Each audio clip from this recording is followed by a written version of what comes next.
안녕하십니까, 최진호입니다. 최진호의 신앙탐구 29번째 시간으로, 오늘은 마태복음 시리즈의 네 번째 시간으로 예수님 시험 받으시다 라는 제목으로 말씀을 나누고자 합니다. 예수님은 세례를 받으신 후에 성령에게 이끌려 광야로 가셔서 시험을 받으셨습니다. 이것이 마태복음 4장 1절에서부터 11절에 기록되어 있습니다. 성령에게 이끌려 시험을 받으셨다는 말은 하나님의 인도로 시험을 받으셨다는 뜻입니다. 40일을 금식하신 후에 줄이신 때 마귀에게 시험을 받으셨습니다. 그런데 예수님이 과연 시험을 받으실 필요가 있었는가 하는 의문이 생깁니다. 예수님이 시험 받으신 의미는 도대체 무엇인가? 하나님이신 성자 예수님이 시험에 빠져서 범죄하실 수는 없습니다. 그런데 예수님은 하나님이시지만 왕으로 군림하시기 위해서 오신 것이 아니고 종의 모습으로 인간의 죄를 대신 지시기 위해서 오셨기 때문에 인간으로서의 당할 수 있는 모든 고통과 시련을 당하심으로써 사람들과 같이 되셨다는 의미가 있습니다. 이에 대해서 사도 바울은 빌립보서 2장 6절과 7절에서 그는 근본 하나님의 본체시나 하나님과 동등됨을 취할 것으로 여기지 아니하시고 오히려 자기를 비워 종의 형체를 가져 사람들과 같이 되었다고 하였습니다. 그리고 시험을 이겨내심으로써 구세주의 자질을 보여주시는 것입니다. 이 시험을 하나님이 인도하셨다는 것은 이 모든 것이 하나님의 계획 안에 있는 일이라는 것을 의미하며 성자 예수님께서는 아버지 하나님의 뜻에 순종하심으로써 구원 사역의 의의를 이루시는 것입니다. 첫 번째 시험은 주님이 하나님의 아들이라는 것과 연관된 내용으로 내가 만일 하나님의 아들이라면 명하여 이 돌들이 떡덩이가 되게 하라는 것이었습니다. 주님은 물론 돌로부터 떡덩이가 되게 할 수 있는 권세, 즉 능력을 가지셨지만 그러나 이것은 하나님의 뜻이 아닙니다. 예수님은 신명기 8장 3절을 인용하시면서 기록되었으되 사람이 떡으로만 살 것이 아니요 하나님의 입으로 나오는 모든 말씀으로 살 것이라 하였느니라고 대답하셨습니다. 두 번째 시험은 사단은 인간적 과시욕을 자극합니다. 마귀가 예수를 거룩한 성으로 데려다가 성전 꼭대기에 세우고 네가 만일 하나님의 아들이거든 뛰어내리라 기록하였으되 저가 너를 위하여 그 사자들을 명하시리니 저희가 손으로 너를 받들어 발이 돌에 부딪히지 않게 하리로다 하였느니라 라고 유혹하였습니다. 예수님은 하나님의 아들이시며 메시아이시므로 아무것도 그를 해할 수는 없습니다. 사단은 시편 91편 11절과 12절에 있는 저가 너를 위하여 그 사자들을 명하사 내 모든 길에 너를 지키게 하심이라 저희가 그 손으로 너를 붙들어 발이 돌에 부딪히지 않게 하리로다고 한 말씀을 인용한 것입니다. 시편의 이 말씀은 사람이 주의 뜻을 따를 때에는 하나님의 보호를 받는다는 뜻으로 이렇게 나타난 그 시인데 예수님이 성전 꼭대기에서 뛰어내리는 일은 하나님의 뜻이 분명 아닐 것입니다. 사탄이 유혹한 말의 뜻은 어떤 놀라운 일을 함으로써 사람들에게 과시해보지 않겠는가라는 뜻입니다. 당시의 유대인들은 말라기서 3장 1절에 묘사되어 있듯이 메시아가 호련히 하늘로부터 나타나셔서 그의 성전에 강림하실 것이라는 생각을 갖고 있었습니다. 만일 예수님이 사람들 앞에서 그렇게 해 보이셨다면 사람들은 예수님의 그 권위 그리고 그 영광스러운 그 모습에 환호했을 것이고 예수님은 십자가에 못 박히시는 일도 없이 영광을 받으셨을 것입니다. 그러나 만일 그렇게 되었다면 인류 구원을 위한 하나님의 계획은 무산되고 말았을 것입니다. 이에 대한 예수님의 대답은 신명기 6장 16절을 인용하시면서 또 기록되었으되 주 너의 하나님을 시험치 말라 하였느니라 라고 하셨습니다.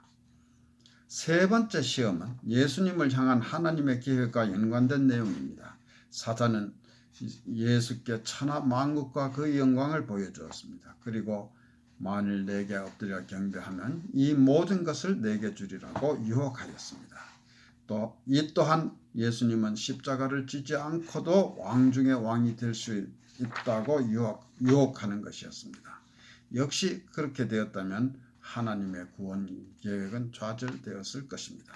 예수님은 다시 신명기 6장 13절을 인용하시면서 사단아 물러가라.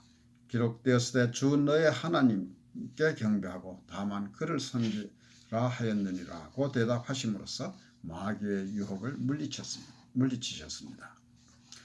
이에 마귀는 예수를 떠나고 천사들이 나와서 수종들었습니다.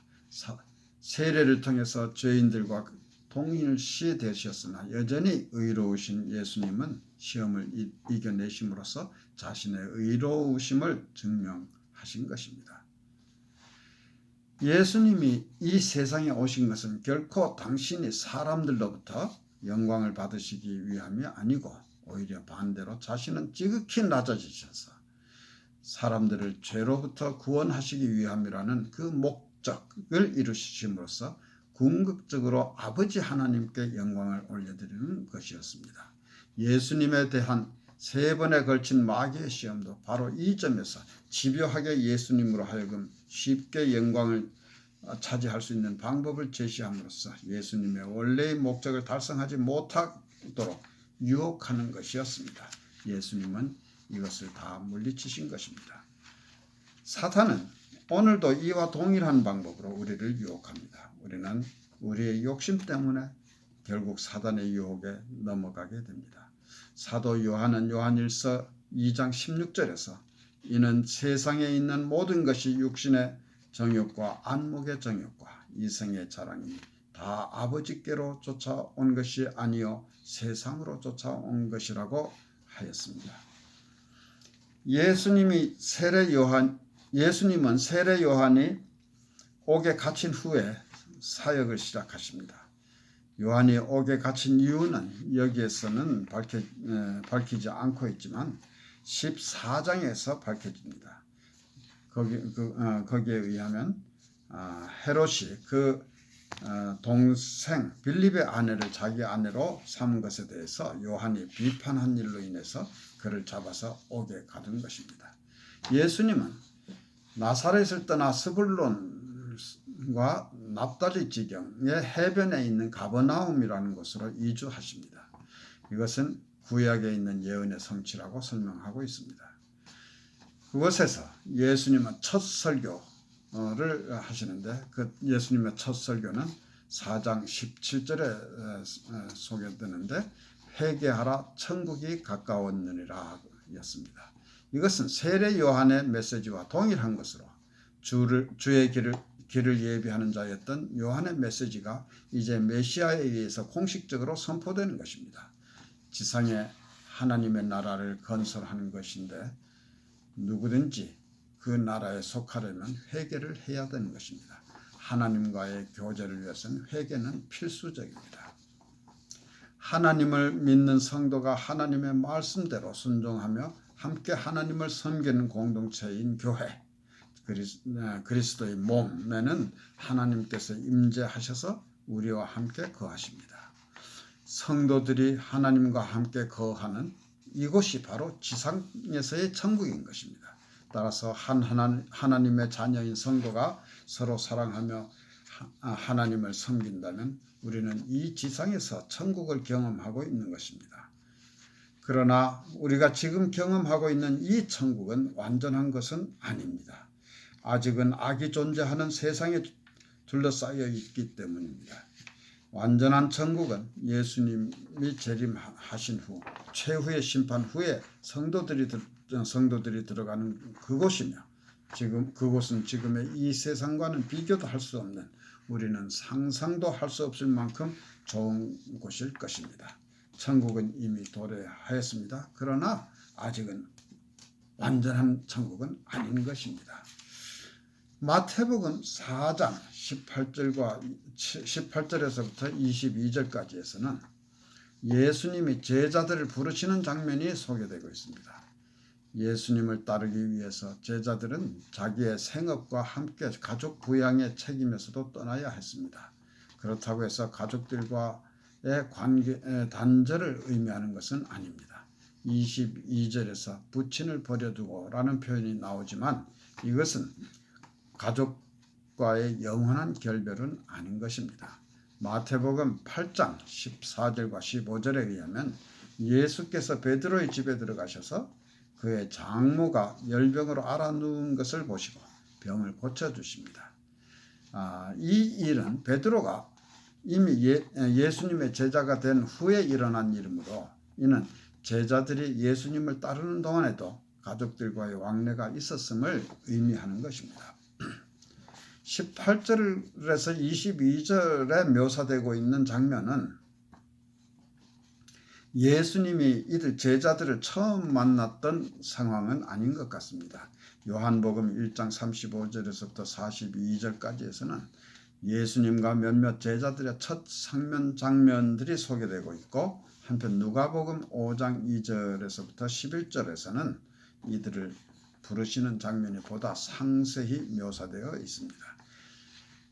예수님께서 온 갈릴리에 두루 다니시면서 저희 회당에서 가르치시고 천국 복음을 전파하시며 백성 중에 모든 병과 모든 약한 것을 고치셨다고 23절에 설명하고 있습니다.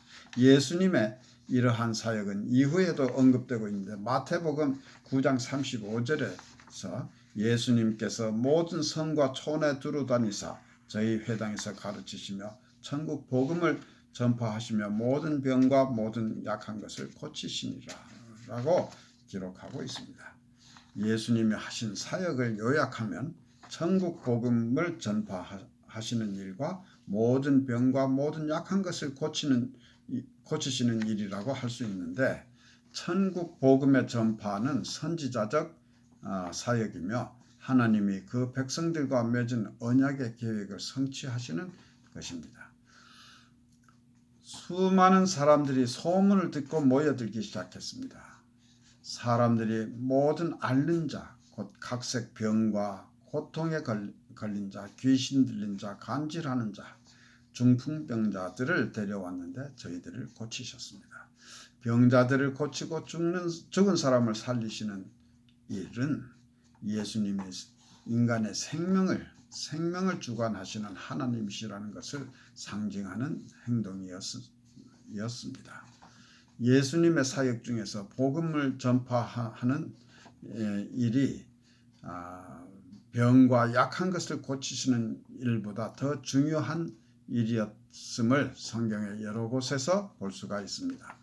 복음서의 여러 곳에서 예수님은 병자를 고쳐주신 후에 아무에게도 말하지 말라고 당부하시곤 하셨습니다. 사람들이 복음보다도 병 고치는 일에 더 많은 관심을 가지는 것은 예수님의 뜻이 아니었기 때문입니다. 감사합니다.